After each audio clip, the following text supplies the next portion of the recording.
Prevention control is a scientific approach that is practical, as achieving hand hygiene is critical in all healthcare facilities.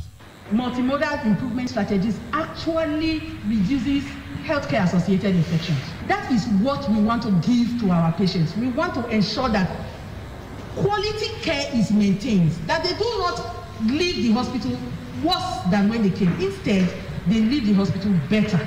To this end, the CMD of the University of Benin Teaching Hospital, UBTH, Professor Darlington Obaseki, said the health institution is conscious of the need for hand washing. Remarkable progress we have made in infection prevention control measures in UBTH in the past. They came on board has been wonderful. We are rated as the best in country by NCDC and all others in the IPC level. And it's due to the fantastic work by all of you, the IPC committee. Coordinator, World Health Organization, WHO Edo State, Faith Ireye, says to control spread of all diseases, the importance of hand washing cannot be overemphasized. When you want to start in the morning, take it like after saying your prayers, share it again with your colleagues. 5 moments for hand hygiene. Meanwhile, the Edo State COVID-19 Incident Manager, Dr. Andrew Obi, everyone is an ambassador for proper hand washing practice. Yes, I want to encourage us all to go out and be ambassadors and preach what we practice. And so I want to encourage us to ensure that we uphold clean hands. According to WHO, the campaign objective of this year's World Hand Hygiene Day is to highlight the role in achieving effective hand hygiene action at the point of care by making everyone see cleaning hands as a habit. Livedum Asagwaram, KUFM News. And the Managing Director of the Edo State Traffic Control and Management Agency, ETSMA, Dennis Oloriagbe, on Tuesday, signed a memorandum of understanding with the Medical Director of the Federal Neuropsychiatric Hospital, Benin, on one-way traffic offense in Benin Metropolis. The memorandum stipulates that whoever is caught violating the one-way traffic rule will be referred to the psychiatric hospital for mental evaluation. Dennis Oloriagbe said when apprehended, the driver will pay all the medical expenses incurred during the course of treatment at the Neuropsychiatric Hospital, Uselu. He said the new development will reduce the habit of drivers plying one way in Benin Metropolis. And the Federal Executive Council has approved 6.2 billion naira for execution of various power projects across the country. Minister of Power, Saleh Maman, disclosed this when he briefed State House correspondents on the outcome of the meeting presided over by President Muhammadu Buhari at the Presidential Villa Abuja. According to Maman, contracts approved include those for procurement of transformers and vital spare parts for maintenance of power transmission equipment. The minister explained that the first one is for award of contracts for design, manufacturing and supply of critical spare parts for transformers in the sum of 298,333,887 naira and 4 kobo. And the federal government says it will soon begin the second phase distribution of 4 million prepaid electricity meters free to Nigerians. The Central Bank of Nigeria had promised to make available 4 million prepaid electricity meters, aside from the 1 million the government earlier provided, which were being distributed nationwide. This is as the Federal Executive Council, at its 44th virtual meeting, approved $8.29 million as well as 3 billion naira for the execution of various electricity projects in the country. Briefing State House correspondents at the end of the council meeting, presided over by President Muhammadu Buhari at the First Ladies Conference Room, Presidential Villa Abuja, the Minister of Power, Engineer Maman Saleh, said that there was an improvement in power generation, adding that the country generates 5,000 megawatts from the initial 3,000 megawatts it was generating. The minister said that government was almost getting through with the distribution of 1 million free prepaid meters to Nigerians. And the All Progressives Congress caucus in the Senate says it strongly supports President Muhammadu Buhari's efforts in addressing all challenges facing the country. The state majority leader, Senator Abdullahi Yahya, made the disclosure on behalf of the APC caucus at a news conference in Abuja on Wednesday. The caucus was reacting to a statement credited to the PDP minority caucus in the National Assembly on the handling of the security situation in the country by President Buhari.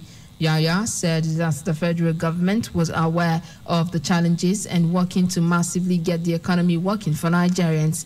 He stressed that the various interventions in agriculture and social sectors, as well as infrastructural development, were meant to reduce the pains of the economic downturn on ordinary Nigerians.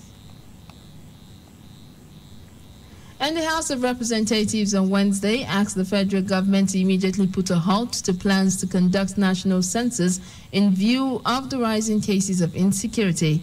The House said the exercise should be suspended until the security situation improves, while asking Chairman of the National Population Commission to brief the House on the planned exercise. Sponsor of the motion of urgent public importance, Shehu Bawa, told his colleagues if the exercise is allowed to go ahead, a lot of Nigerians will be denied the opportunity to be counted, having been displaced by insurgency and insecurity across the land. And the Minister of Niger Delta Affairs, Senator Gospel Akpabio, has unveiled plans to establish a special operation unit of the Nigerian police force for the region. He said this is part of measures to support the security infrastructure to sustain peace and socio-economic development within the oil-producing region. Senator Akpabio made the disclosure while receiving the National Secretary of the Interim Caretaker Committee of the APC, Senator Akpan James Udohedehen, on Wednesday in his office in Abuja. He said he will lead the leadership of the All Progressives Congress and stakeholders to the inauguration of the Special Operations Unit headquarters in Port Harcourt, the Rivers State capital. And the Delta State Police Command has paraded 71 suspected criminals for various offenses.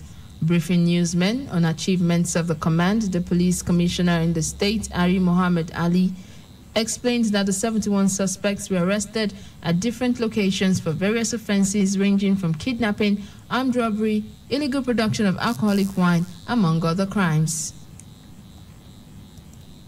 When policemen who were sent on special duty at Ugeli were attacked in an eatery joint by this syndicate of daredevil robbers, in the process, they were attacked right there in the eatery. All of them were killed. Their arms were cutted away. Gladys, my heart, to inform you this morning that that syndicate, of course, has been raided. We have gotten them, and of course, the arms have been recovered. We received the story of a prince that was attacked. Well, 2 mobile men that were on escort were killed, including the prince. Except one of the sons of the traditional Nodan that was taken to the hospital who survived after treatment. 3 of them were murdered. Arms of the policemen were cutted away. This syndicate too has been gotten. Meanwhile, the king of Oruwuron Kingdom in Udu local government area of the state, His Royal Majesty Igowo Takere, has raised an alarm that those who murdered his son Eric were after his life. He spoke with reporters in Asaba shortly after the commissioner's briefing. My 2 sons they go party, so the boys trace them to the party. Somebody give them money, me, not the sons, to kill me, so they feel that now me decide to. Recall that the late Eric and his brother Franklin were attacked on April 3rd, 2021 in Warri while returning home from a party by gunmen who opened fire on their vehicle, where Eric and 2 police officers attached to the princes were killed while Franklin sustained injuries.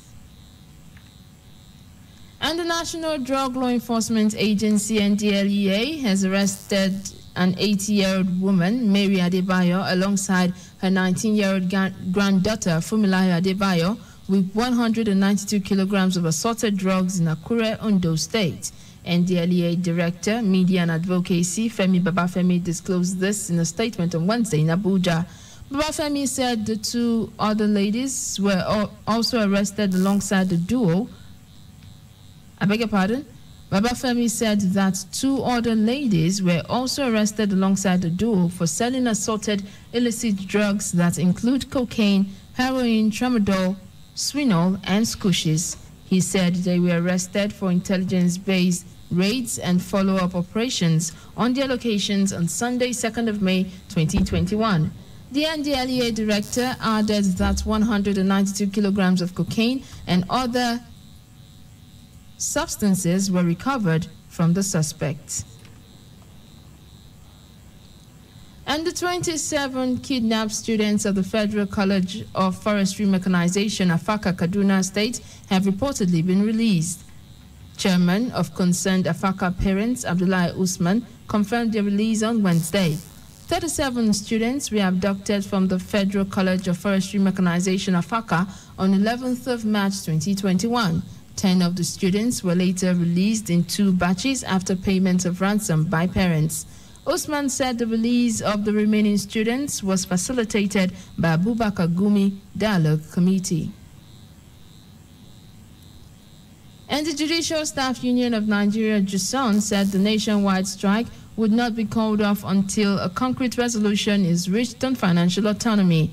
JUSON had begun a nationwide strike on Tuesday, April 6, when the union directed all its members across the federation to shut down all courts after the expiration of the 21-day ultimatum earlier given over the failure of the government to implement the law. The deputy president of the Workers' Union, Emmanuel Abioye, in a chat with reporters on Wednesday, stated that the governors must do the needful before the strike would be suspended. The union leader said through their forum chairman, Kayode Fayemi, pledged that the demand would be implemented by this month. According to him, the workers would not believe until it is fulfilled. And Pastor Daria Adeboye, son of General Overseer of the Redeemed Christian Church of God, Enoch Adeboye, is dead. He was 42. He was said to have died in his sleep on Wednesday in Eket, Akwa Ibom, where he was pastoring a church. His wife, Temiloluwa, reportedly raised the alarm when he did not wake up after he retired to sleep on his bed. The head of media and public relations, Pastor Laiton Olubiyi, however, confirmed the incident. Dare would have been 43 years in June. Last year, on his 42nd birthday, his dad, Adeboye, on a social media post, described him as his first miracle child. He wrote on Facebook, "Our first miracle child, we pray that Dare was happily married with children."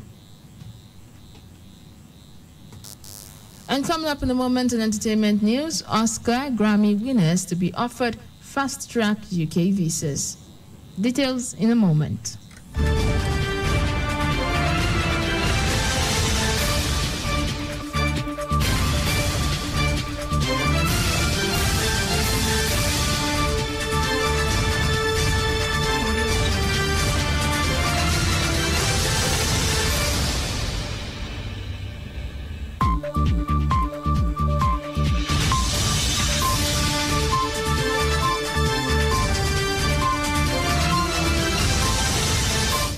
Launch news break and KU 92.7 FM Benin City. Some entertainment stories.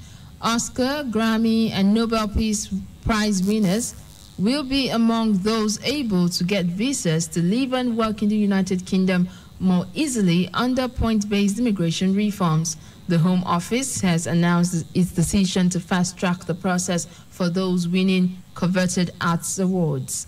It is part of the government's bid to attract the best and brightest from around the world. International stars who have won BAFTA, Brits, Mobo, Tony, or Golden Globe awards will also be eligible. Previously, the visa application process, known as the Global Talent Route, meant artists and producers had to receive an endorsement from one of 6 bodies. And the Duchess of Sussex has won the remainder of her copyright claim against the Mail over the publication of a letter she wrote to her estranged father. Meghan Markle sued Associated Newspapers Limited, the publisher of Mail and Mail Online, over a series of articles which reproduced parts of a handwritten letter sent to Thomas Markle in August 2018. She claimed the 5 articles published in print and online in February 2019 misused the private information, infringed her copyright, and breached the Data Protection Act. Lord Justice granted summary judgment in Meghan's favor on Wednesday, May 5th, after the Queen's lawyers said the letter is not owned by the Crown. Back in February, the Duchess won most of her claim for misuse of private information and copyright infringement. The High Court granted her summary judgment in relation to her privacy claim, which meant she won that part of the case without having to go to trial, as well as most of her copyright claim. However, the court still had to settle who owned the copyright. And that's it from entertainment. And in sports, Chelsea through to UEFA Champions League final. Details on our sports bulletin.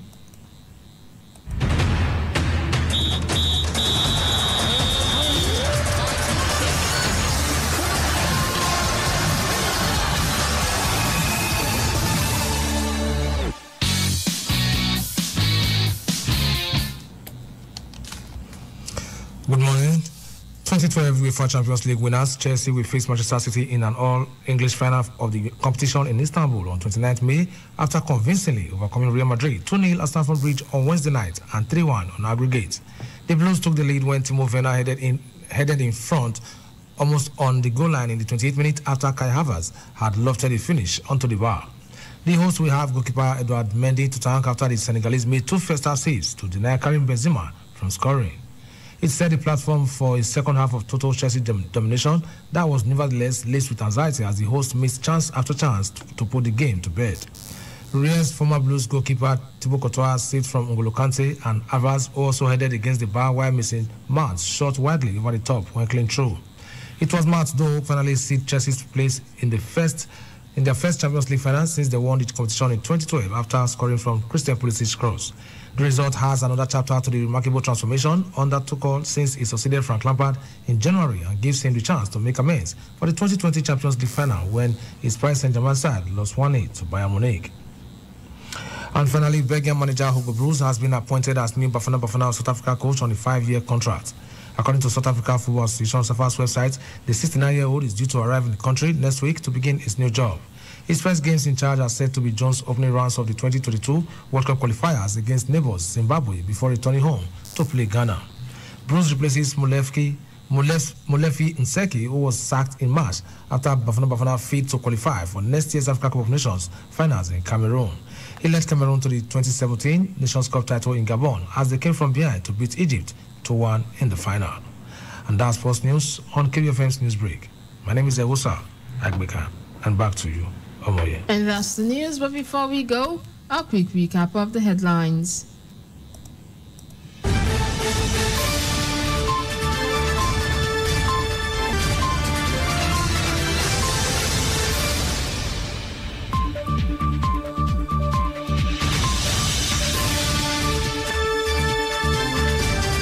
Federal Executive Council approved 6.2 billion naira for power projects.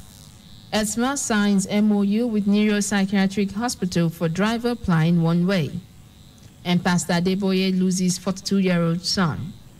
Do remember that the continued unity of Nigeria is a collective responsibility. Be sure to play your part.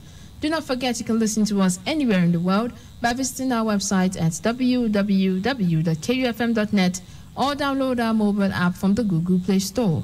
We are also live on YouTube at KUFM Nigeria. KUFM's news break was produced by Blessing Asakome. I am Omoyo Ogbeide saying thanks for listening. Good morning.